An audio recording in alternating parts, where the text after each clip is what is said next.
A complicated storm is going to be coming to the United States over the next few days, and this is going to bring some severe weather to areas like the Midwest, the Ohio Valley, the Northeast, and as well as the Northern and Central Plains. But it's a very confusing storm because there are a lot of possibilities that could happen over the next 72 hours, where there could even be several tornadoes, or there might not be really at all. There will be at least a potential, though, I think, for damaging winds and hail across a pretty large area. So in today's forecast, we're going to break down exactly what you need to know about this storm and exactly when we're going to be seeing storms and where we'll be seeing storms over the next few days. We are going to begin though with what's happening across the United States this morning, which overall it's pretty quiet across the United States. You might remember from yesterday we had this little tropical system that's just off the coast of the Carolinas. It actually made landfall late yesterday, and this ended up just bringing some showers and thunderstorms, really just a disorganized area of shower and thunderstorm activity. And by the way, it did not become named or anything. There was a very low chance of this even becoming a tropical storm, other than just some rain. That's all it brought, really. Maybe some rain and gusty winds. Back over in the northern plains, that is where it's been a bit more active over the last 12 hours. We actually had some severe storms there yesterday. We even had a couple of confirmed tornadoes back over in northeast Montana from late last night from some of this convective activity, and we are going to see this roll to the east today, and we are going to see some of that severe weather translate into areas like Minnesota, Wisconsin, perhaps even Illinois and Iowa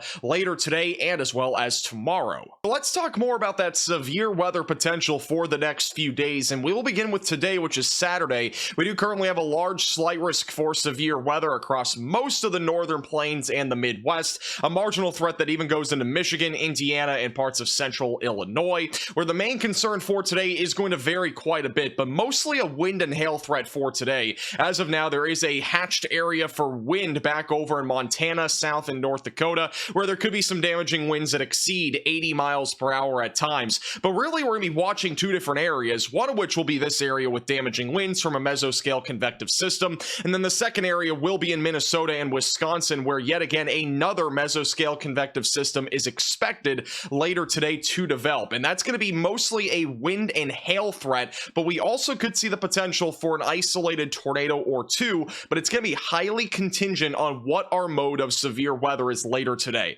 So we might be live today. It's going to depend on what this tornado threat does, but again, it's a very complicated forecast today. Either we see a line of storms develop over in parts of central Minnesota, or we might even see an isolated supercell or two develop over here right along the Minnesota and Dakota border, where we might end up seeing a supercell or two go crazy and produce the potential for a tornado. It's a relatively low chance, but it is something that might end up occurring, and again, we'll go more over the scenarios here in just a second. Once we go into Sunday, we do also have another slight risk for severe weather in North Dakota and Minnesota, and a low-end threat, which is the marginal risk, which goes from areas like Michigan and as well as Indiana back into areas like the Central Plains. And then once we go into Monday, that risk of severe weather will be right back in the Midwest, where more damaging winds, some hail, and then maybe an isolated tornado will be possible. Here's that tornado risk for tomorrow. It is yet again another complicated forecast. We may or may not see tornadoes tomorrow as well. Again, this is an area that we're watching for.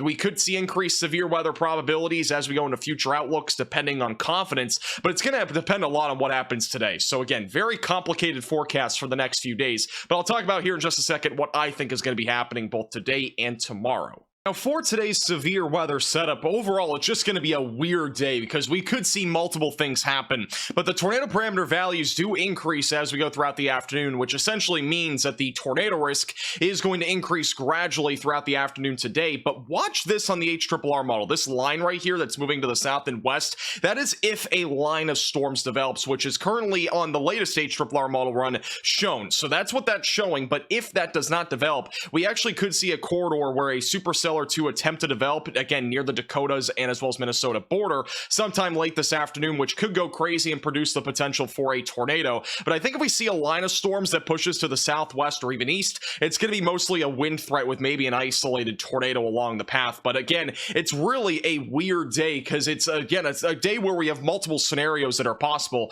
This is the latest on the HRRR model run for today. So notice there are some showers and thunderstorms out there this morning. So these will be ongoing with some damaging wind and hail potential this morning, but it's a relatively low risk. By this afternoon, the HRRR model has this area of thunderstorm activity just exploding into a large line of storms as early as lunchtime today. Now, again, this is something that might happen, but it's also something that might not happen at all. It might not be this large, at least. So again, a couple scenarios that I'll show you here in a second. But if this does happen, we are talking about mostly a damaging wind risk, which it might look widespread, but it would probably be mostly scattered in this sort of instance across areas in Minnesota and western Wisconsin. And then by the evening hours, notice a couple of storms may try to fire in that spot that I was just mentioning. If those can stay discreet and not get sucked up here by the line of storms, they might end up producing the threat for a tornado. But again, it does not look overly likely that there's going to be much time for that in this particular scenario. And then by the time we go after sunset, these storms move into Iowa, even parts of southern Wisconsin, and eventually into northern Illinois,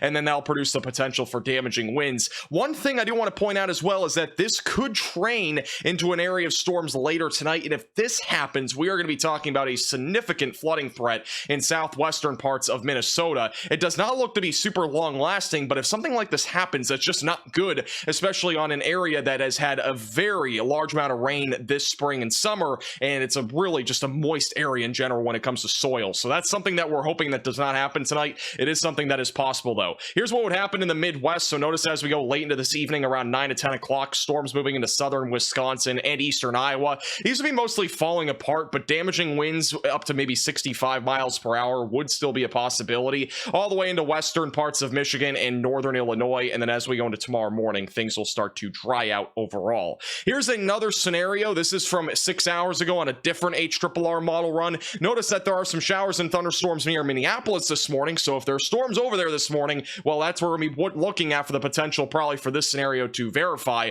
Once we go into the afternoon hours, notice not much is happening up until about 6 o'clock. Storms attempt to fire off up here in central Minnesota with mostly a wind and hail risk. Nothing really developing near the Dakota and Minnesota border. And then back over in the Midwest, there's just a full-blown explosion of thunderstorms, which would be mostly hail and wind. So again, that's another scenario, and so it just continues to complicate the forecast. But what I think will happen today is honestly the first scenario that we just saw. So I think that's more likely to happen than this. But again, either one could definitely happen depending on the position of where the storms are this morning.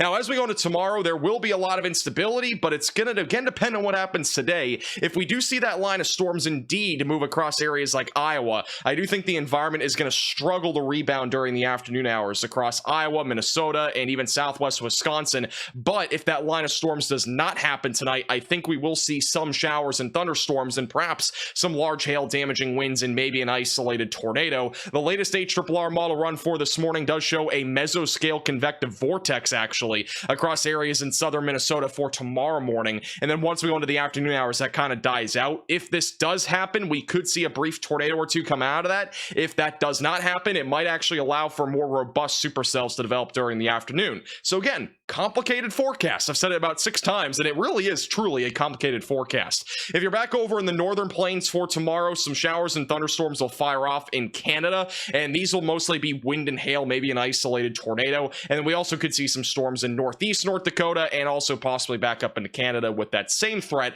I think overall the main concern will be damaging winds and hail, as I mentioned before. But as mentioned yesterday, even we had a couple tornadoes in North Dakota and Montana. It seems like that is also a possibility for late Sunday night. Now, beyond Sunday, the forecast won't be nearly as complicated unless you're in the Midwest for Monday, which again is kind of contingent on what happens on Sunday. So it just continues to stay complicated through Monday. But once we get past Monday, we are again going to see some showers and thunderstorms in the Midwest with mostly a wind threat for Monday. Once we go into Tuesday, this low pressure system will move across Canada, eventually into the Northeast. We might see an isolated severe weather risk kind of develop on Tuesday across the Midwest, perhaps the northern Ohio Valley, late Monday night into Tuesday morning. Overall, it does not look to be super concerning, but damaging winds, hail, and maybe an isolated tornado being possible. By the time we go into Wednesday, showers and thunderstorms will be mostly ongoing in the southern plains and the southeast. By Thursday into Friday, we'll have a surface-based high pressure system dominating across much of the northern tier of the country. That's going to leave most of the southern tier of the country